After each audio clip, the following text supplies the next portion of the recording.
Week number 2 is in the books. How did I do? I'm spilling the tea coming up next.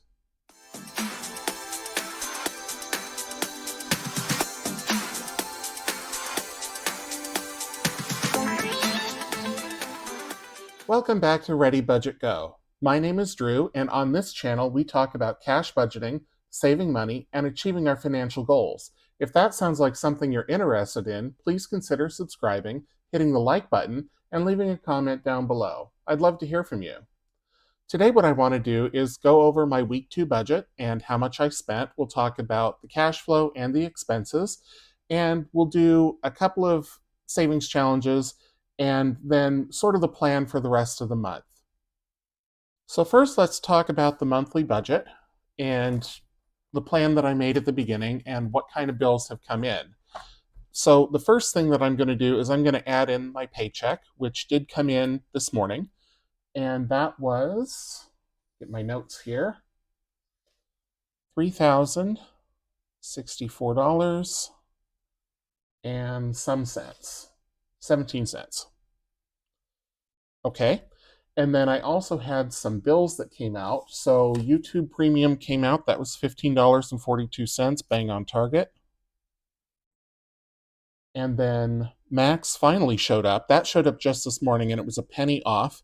I think it has to do with sales tax. Sometimes it's 1101, sometimes it's 1102. This was an 1102 month. And then Puget Sound Energy hit my credit card this morning, and that is here. That's the power bill, $35.03. I already knew what that was, so no surprises there. I'll come back to this sheet in a minute after I total up my expenses, but that is what I'm going to do next. So here's my monthly expense tracker, and if this looks different from what you remember from last week, that's because I printed out a new sheet and kind of retooled how I'm doing it. So instead of writing down every single expense, including the ones that are already accounted for in my bills in the monthly budget overview, I am only doing the ones that are coming out of essentially my weekly allowance, the $200 that I give myself every week. I take out $100 in cash, and I leave $100 in my checking account that I use to repay credit cards that I use to spend at various merchants. So all of the ones that are highlighted are ones that I accounted for last week. There are 2 in here that were both for gifts, and those have not yet been accounted for. As I explained last week, I'm trying to decide if I'm going to cash flow those or if I'm going to take it out of my Black Friday money or where that money is going to come from. So those aren't yet reconciled, but they're there. And as long as we're in the month, I'm okay with leaving them as uncategorized or unaccounted for now. So these are all the expenses that went onto a credit card from last week, and I'm going to total those up now. So we had 6509 and 829 and 604 and 2713 and 1306 and 3426. So $153.87. Clearly a lot more than what I had budgeted for, but there was also cash that I didn't spend. So as you may recall, if you saw my video last week, there was $65 in cash that I didn't spend. This week, out of the $100 that I gave myself, there was $40 left over. So I'm going to subtract that $40 from this total to give me the total amount that I am going to put onto that budget line on the monthly overview. So that's $113.87. So I'm going to go back to the overview page, and that will go in for the week of the 8th. So it's actually $213.87 because I have to add in that $100 in cash less the $40 that I saved. So I'm still over budget. I was not able to recoup the overage from last week, and in fact I've added to my deficit. So my deficit is now, well, going on $34. It's just under that. But I have a plan for how I'm going to get that back, and that is what we'll talk about next. I set aside my budget binder just to bring out my coin storage because I want to talk about what I do with the coins that I get when I spend cash.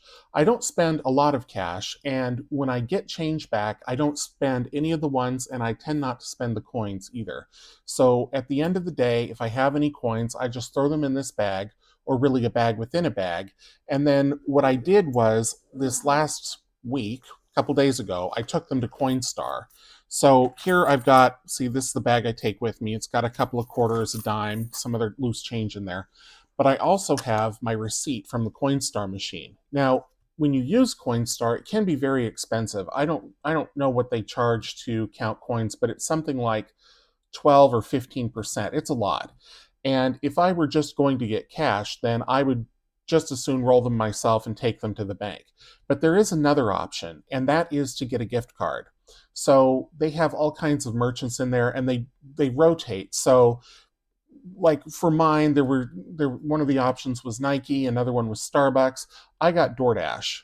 They have Domino's, they have movie theaters, but I picked DoorDash because one of the credit cards that I have gets me a free Dash Pass membership, and my Dash Pass membership gets me $10 off of a grocery delivery every month. Plus, I get no service fee and no delivery charge.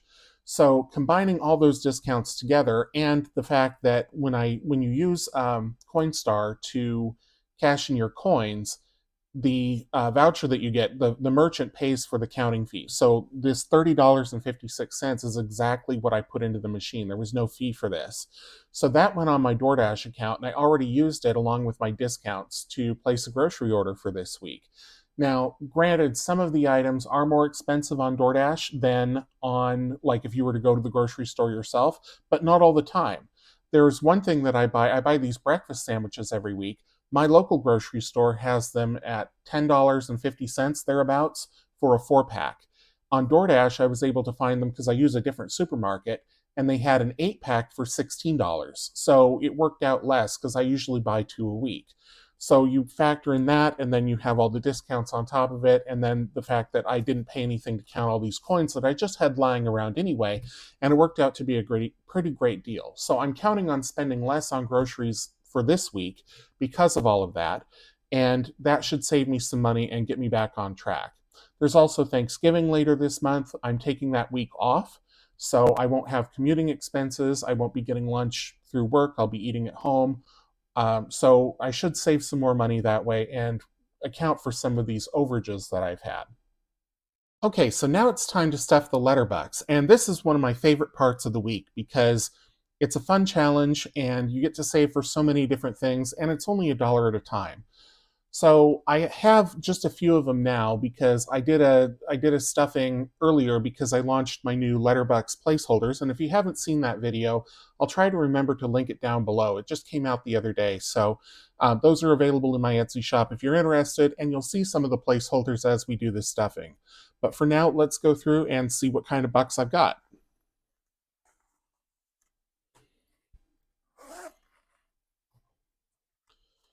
Okay, so I've got a G, a D, a B, an H. I saw that when I got it out of the register, or changed from the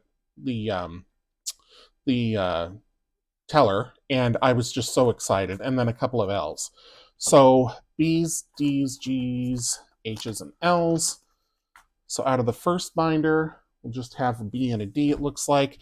And I'm just going to stuff and count. I won't update the trackers. I'll do that offline just because I have to get out a pen, and it's kind of exacting on some of these. So with the B's, see, there's one of the placeholders that I launched the other day. Nice, thick, matte, double-sided paper. So these are, like I say, available in my Etsy shop. So I'm going to add in the B. So there's 15, 16, 17, 18, 19, 20, 21, 22, 23, 24, 25, 26 B-Bucks. And these are going toward birthday, namely my birthday. My birthday's in January, so I don't know how many of these I'll have saved up by then. It's looking likely that this will be for my birthday in 2026 rather than 2025, and that's okay. But at least I'm saving them up so I can do something special for myself on my special day. So the next one I've got is a D. Oh, let me tuck this in here. No C's, so we've got one D. These are for dog treats. I work in an office where one of my coworkers brings in her dog, and she is just the sweetest dog. So I'm saving these up for her because I buy treats for her periodically. So one more D-Buck. Looks like we already have 10, so we should have 11. There's 1, 2, 3, 4, 5, 6, 7, 8, 9, 10, 11, which is correct. And I will, like I say, I'll get the tracker updated later. those in there. And that's it for this binder. I don't have any E's or F's, so we'll move to the second one over here. Swap this out. G-Bucks, I've got just the one. So we'll give a count to how many are already in here. Field placeholders. So there's 15, 30, 31, 32, 33, 34 G-Bucks. These are for my glasses. I just got glasses this year, so I probably won't need them next year, but it's always good to be saving up for those because the glasses that I have were super duper expensive, and that'll help offset the cost of that. Okay, so one H-Buck, and I had only 3, so now I have 4. H is for hamburgers. There's a restaurant near where I live that sells a $25 Wagyu beef hamburger that is to die for, but I can't justify spending $25 out of my weekly food budget on one hamburger. So I'm saving up my H-Bucks, and when I get enough, I'll get one. Of course, by then the price will probably be $30 by the time I get 25 H's, just because they're so rare, but I'm accumulating them anyway.